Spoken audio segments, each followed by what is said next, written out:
Hello नमस्कार दोस्तों, मैं आपका दोस्त एक बार फिर से आपके लिए बहुत ही इम्पोर्टेंट क्लास लेके आया हूँ दोस्तों आज की क्लास है आरआरबी टेक्नीशियन ग्रेड थर्ड की जो कट ऑफ है एक्सपेक्टेड यानी अनुमानित कट ऑफ है उसको लेकर दोस्तों हम आज बहुत ही अच्छे से देखेंगे कि पीसीएम वालों की कितनी कट ऑफ जाएगी, आईटीआई वालों की कितनी जाएगी दोस्तों, और रॉ मार्क कितना रहेगा, नॉर्मलाइजेशन कितना हो सकता है दोस्तों। इसी के साथ कब तक आपका रिजल्ट आ चुका है, कौन कितने पानी में है, कौन कितना ऊपर है, सारा कुछ देखेंगे दोस्तों। चलिए क्लास को स्टार्ट करते हैं। सबसे पहले बता दूं हम किसके बारे में बात करेंगे, ओनली टेक्नीशियन ग्रेड थर्ड के बारे में। ठीक है दोस्तों, वैकेंसी थी 14,298। रिजल्ट दोस्तों आपको बता दूं जो एक्सपेक्टेड है वो आ सकता है, वो आ जाएगा फरवरी के फर्स्ट या सेकंड वीक में दोस्तों आपका रिजल्ट आ जाएगा। एग्ज़ाम हो चुका है, आंसर की आ चुकी है दोस्तों। अब सबसे पहले बात करते हैं दोस्तों उसका जो वेटेज है, जो एग्ज़ाम का लेवल था वो कैसा आया था दोस्तों। वहीं बात करें जो जनरल अवेयरनेस है उसमें पूरा करंट का पोर्शन था। ठीक है दोस्तों, तो वो आपको एक तरह से डिफ़िकल्ट था, करंट आप नहीं पढ़े थे, तो उस हिसाब से मैं जहाँ तक जानता हूँ अगर आपने 2 से 3 प्रश्न भी किए होंगे, अगर आपके ठीक हैं जो आंसर किए तो आप ठीक हैं। वहीं रीजनिंग की बात करें तो रीजनिंग में आपके 20 प्लस होना अनिवार्य है। कितने? 20 प्लस। वहीं जो मैथमेटिक्स है उसमें अगर आपके 15 से कम हैं तो आप खतरे में हैं। ठीक है दोस्तों, अगर आपके 15 से कम है तो आप खतरे में हैं। वहीं जो साइंस है, साइंस का पोर्शन अच्छा था, यानी वो आप मॉडरेट बोल सकते हैं, तो उसमें भी अगर आपके 30 प्लस नहीं है, कट पिट के 30 हो गए, 28 हो गए, 27 हो गए, तो आप खतरे में हैं। तो इतना तो होना चाहिए। तो जो ये वाला स्कोर है ये उन बच्चों के लिए जो आईटीआई से बिलोंग करते हैं। वहीं मैं उनके बात करूं जो पीसीएम से हैं, पीसीएम का क्या होना चाहिए कि आप लगभग 5 तो इसमें किसमें, जनरल अवेयरनेस में। वहीं रीजनिंग में लगभग 20 इतने ठीक होने चाहिए जो आपकी आंसर की आई है। वहीं रीजनिंग में तो मैं कहूँगा लगभग 23 या 24। वहीं जो मैथमेटिक्स है वो भी सिंपल आया था, उसमें भी 20। और वहीं जो साइंस है उसमें 30 प्लस कट पिट के, तो इतना आपका स्कोर बनना चाहिए। तो आप कहीं नॉर्मलाइजेशन लग के या कुछ भी हो के आपका कुछ हो सकता है। आगे बात करें कि जो क्वालिफाई मार्क है अनरिजर्व के लिए, अगर आप 40% से कम है 40 नंबर से, तो आप मिनिमम जो क्वालिफिकेशन है उसको पार नहीं करेंगे। ओबीसी के लिए कितना है? 30। एससी के लिए 30। एसटी के लिए कितना है दोस्तों? 25। अब बात करते हैं दोस्तों, अगर आपने अभी तक चैनल को सब्सक्राइब नहीं किया तो चैनल को सब्सक्राइब कर लें, बेल आइकन को दबा लें, जिससे कि आपको समय समय पर नोटिफिकेशन मिलता रहे। चलिए अब बात करते हैं दोस्तों कट ऑफ के बारे में। RRB technician grade third expected cut off 2025। इसमें भी हम सबसे पहले देखें आईटीआई वालों की। किसकी देखेंगे दोस्तों? आईटीआई वालों की। इसमें कैटेगरी कैटेगरी वाइज देखेंगे, रॉ मार्क देखेंगे, और ऊपर से क्या देंगे दोस्तों? नॉर्मलाइजेशन, यानी नॉर्मलाइजेशन लग के आपके कितने नंबर हो जाएंगे। सबसे बात करते हैं पहले जनरल कैटेगरी की। किसकी दोस्तों? General category. अगर आप आईटीआई ट्रेड से हैं और जनरल कैटेगरी में अगर आप आते हैं तो आपका जो रॉ मार्क है वो 65 से लेकर 67 के बीच में होना ही चाहिए।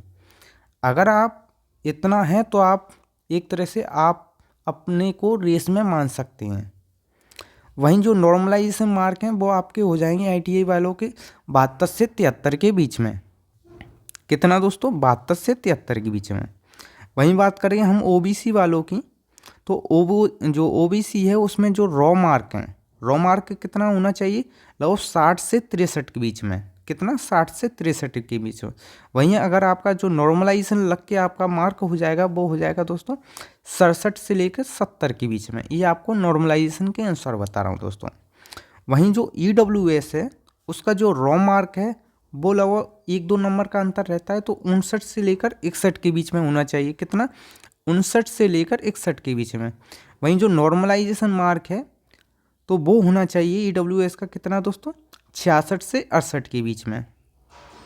वहीं बात करें हम एससी की, तो एससी में जो रॉ मार्क हैं वो होने चाहिए लगभग 51 से 54, अगर आप ITI ट्रेड से हैं तो।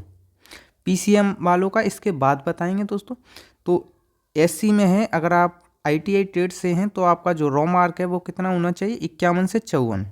वहीं जो आपका नॉर्मलाइजेशन मार्क है वो लगभग 57 या 62 हो जाएगा। किसी के 7 भी बढ़ते हैं, किसी के 8, 10, यानी 10 तक आराम से बढ़ जाते हैं। 7 से नीचे नहीं, 7 से ऊपर सबके ही बढ़ेंगे। वहीं अगर हम ST की बात करें तो जो रॉ मार्क है वो कितना रहना चाहिए, 48 से लेकर 49 के बीच में। क्यों, नॉर्मलाइजेशन ज़्यादा नहीं होगा, क्योंकि जो भी उसकी शिफ्ट हैं वो सारी बैलेंस थी, ना किसी में कठिन ना सिंपल, यानी वो उसने बैलेंस रखा है, तो उस हिसाब से नॉर्मलाइजेशन मार्क ज़्यादा नहीं होना चाहिए। एवरेज ही सबके नॉर्मलाइजेशन रहेगा।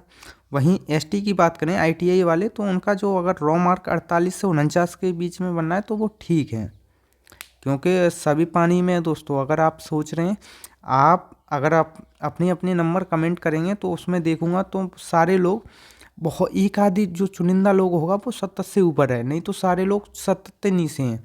और जिन्होंने सोचा है कि कट ऑफ ज़्यादा आएगी तो उन लोगों ने तुक्का लगाया है। तुक्का लगाने की वजह से वो 50 से नीचे भी आ गए हैं, समझ रहे हैं, और वो भी पढ़ने में अच्छे हैं दोस्तों। तो जो SC ST का है तो उसका जो नॉर्मलाइजेशन मार्क हो जाएगा वो हो जाएगा दोस्तों 55 से 57 के बीच में। ये है ITI ट्रेड वालों का जो एक्सपेक्टेड कट ऑफ है वो। जैसे जनरल के लिए जो नॉर्मलाइजेशन मार्क है वो कितना है, 72 से 73, OBC 67 से 70, EWS कितना है, 66 से 68, SC है 57 से 62, और ST है दोस्तों कितना, 55 से 57। ये है नॉर्मलाइजेशन मार्क। वहीं जो रॉ मार्क हैं जनरल के हैं 65 से 67, OBC के हैं 60 से 63, EWS के हैं 59 से 61, SC से हैं 51 से 54, और ST वालों के हैं 48 से 49। अब बात करते हैं PCM वालों की। किनकी दोस्तों, PCM वालों की। जो 12th या PCM वाले हैं उनकी कैटेगरी वाइज देखेंगे दोस्तों, उनके भी रॉ मार्क और जो नॉर्मलाइजेशन मार्क हैं दोनों देखेंगे। वहीं जनरल की बात करें तो हम 75 से अगर आप 80 रॉ मार्क लेके आते हैं तो आप अपने आप को एक तरह से श्योर समझें। वहीं जो आपका नॉर्मलाइजेशन मार्क है वो 82 से 87 हो जाएगा। आगे बात करें OBC वाले, तो OBC वालों के दोस्तों अगर रॉ मार्क 72 से 48 के बीच में है और उनका जो नॉर्मलाइजेशन मार्क है 79 से लेके 85 तक हो जाएगा, तो वो भी अपने आप को रिस्क में समझें दोस्तों। वहीं EWS वालों का बताऊं तो रॉ मार्क उनके होने चाहिए 71 से 75 के बीच में। वहीं जो नॉर्मलाइजेशन मार्क हैं वो 78 से लेकर 82 के बीच में, 1-2 नंबर का अंतर रहता है। वहीं SC की बात करें तो SC के अगर आपके रॉ मार्क 60 से 65 बनने हैं तो आपके नॉर्मलाइजेशन मार्क 68 से 67 हो जाएंगे, तो आप रेस में आ जाएंगे दोस्तों। ठीक है दोस्तों। वहीं ST की बात करें, अगर ST के मार्क 56 से 60 के बीच में है रॉ मार्क, उसके नॉर्मलाइजेशन होने के बाद 62 से 67 हो जाएंगे, तो आप रेस में आ जाएंगे। तो ये रहेगी आपकी जो 12th या PCM वालों की कट ऑफ है, ये रहेगी टेक्नीशियन ग्रेड 3 की। और दोस्तों इसमें क्या है, इसके बाद डायरेक्ट DB है, उसके बाद मेडिकल यानी जॉइनिंग, इसके बाद सेकंड पेपर नहीं होगा। तो ये है दोस्तों।